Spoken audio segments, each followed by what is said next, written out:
o senhor teve, assim, que marcou o senhor? Hoje? Desde o seu ministério. Cristão tem luta todo dia, né, irmão? Desde o seu ministério ali que o senhor começou assim e que isso marcou o senhor assim. Mas sem dúvida nenhuma, foi o ano de 2020, princípio do ano passado. Antes de começar a pandemia, nós tomamos uma decisão de voltar a fazer missão na rua. Eu preparei um carro da igreja, um uninho que a igreja tem, coloquei carro de som, tudo. Peguei uns irmãos, o irmão Alisson, na época estava junto conosco o Rodrigo, um jovem que Jesus resgatou das drogas, da marginalidade. E nós começamos a fazer o trabalho missionário de novo. Eu comecei a fazer o trabalho missionário, fiz uma viagem para a cidade de São Borja, e quando retornamos uma semana depois, e quando nós fizemos a segunda viagem missionária, nós estávamos na cidade de Santo Ângelo, e quando eu comecei a ministrar a palavra de Deus, eu saí do carro e comecei a pregar, meu telefone tocou. Aí meu telefone estava ligado, o Bluetooth do carro saiu na caixa. Aí eu desliguei. Aí de repente o telefone tocou de novo. Nossa. Desliguei, parei a ministração e atendi o telefone. Do outro lado da linha, uma pessoa me trazendo uma notícia. Meu único irmão, 1 ano mais velho do que eu, bacharel em teologia, ministro do Evangelho de Jesus,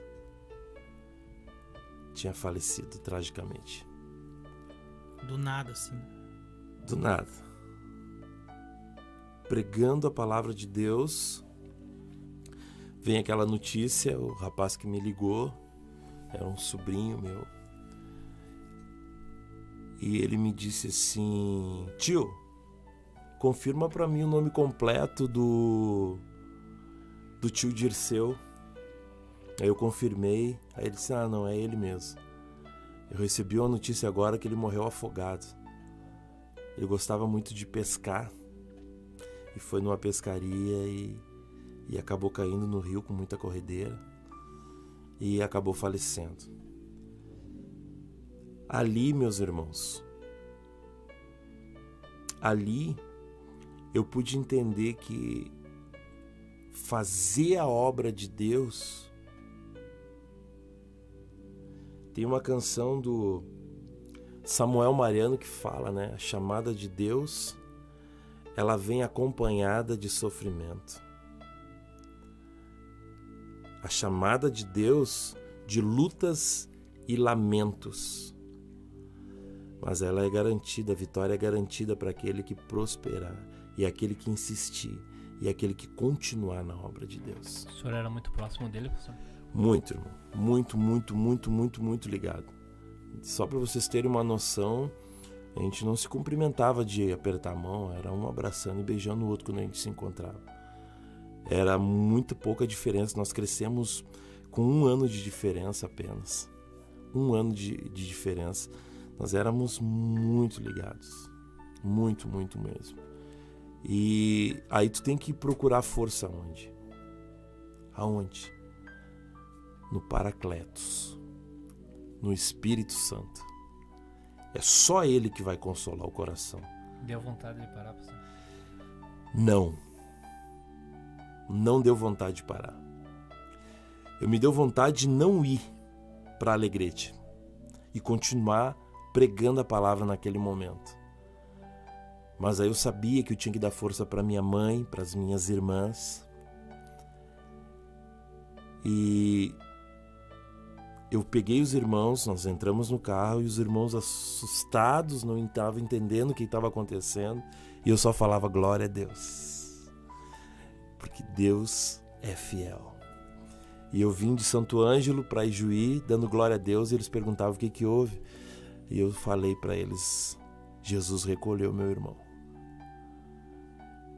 E ali, naquele momento, eu consegui, através do Espírito Santo de Deus, só o Espírito Santo para consolar o coração, e te dar força, para quê? Para quê? Para que tu, no meio da luta, no meio da perda, poder dar força ainda para a mãe, para a irmã, para a cunhada, para sobrinhos.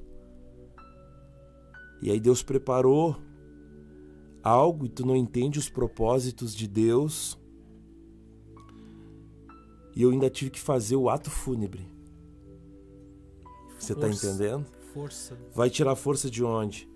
Ele se formou na ETAD, né, curso da Assembleia de Deus, mas ele congregava na Luz para os Povos, uma comunidade lá.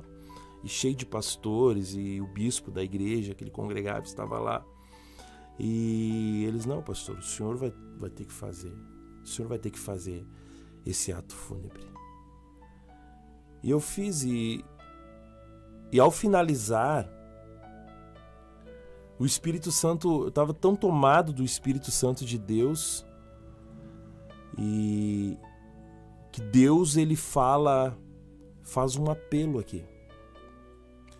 Se tem alguém aqui que quer entregar a vida para Jesus. E naquele momento o Espírito Santo me mostrou uma imagem, a imagem de Sansão, que na sua morte ele ganhou mais almas do que em toda a sua vida. Toda a sua vida. E eu disse, é isso que o Espírito Santo quer. E estava o prefeito, ele era funcionário público, meu irmão, né? Trabalhava na prefeitura, o prefeito da cidade. E foi antes da pandemia, foi janeiro de 2020. Aquela sala estava repleta de pessoas, tinha mais de 100 pessoas. E eu fiz o apelo. Se tinha alguém ali que queria entregar a vida para Jesus, aceitar Jesus como o único e verdadeiro Salvador de sua vida.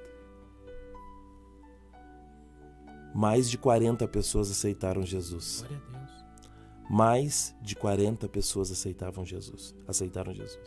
Aí tu entende o porquê dos propósitos de Deus. Quais são os propósitos que Deus tem para a vida do indivíduo. E ali, essa experiência com certeza foi a mais marcante. Essa experiência. Quantos anos faz, pastor? 2020, um ano e meio. É recente, né? É recente, um ano e meio. Olha, eu fiquei admirado com a força que o senhor teve. Eu perdi um tio meu agora com essa pandemia também. E quando a gente tava lá, tinha velado, foi na hora de fazer já o ato fúnebre lá. Aí não tinha ninguém que conseguisse orar. Eu digo, eu vou orar, né? E eu não conseguia, Jefferson, não conseguia, as palavras não saíam, ficava... E não tive força de orar. E ele era um tio meu. Ele nem morava aqui, ele morava no Mato Grosso. Pra ver como o Espírito Santo deu força pro senhor nesse momento aí. De o senhor conseguir fazer toda a cerimônia ali. Eu ouvi um pregador uma vez falar que o momento mais propício de pregar o evangelho é no funeral. Acho que todo mundo tá pensando da vida, né? Porque o próprio corpo da pessoa já traz uma mensagem, né? Salomão fala isso, né, irmão? Salomão fala isso, né? Nós temos algumas pessoas acompanhando nós pelo YouTube. A Claudete Calani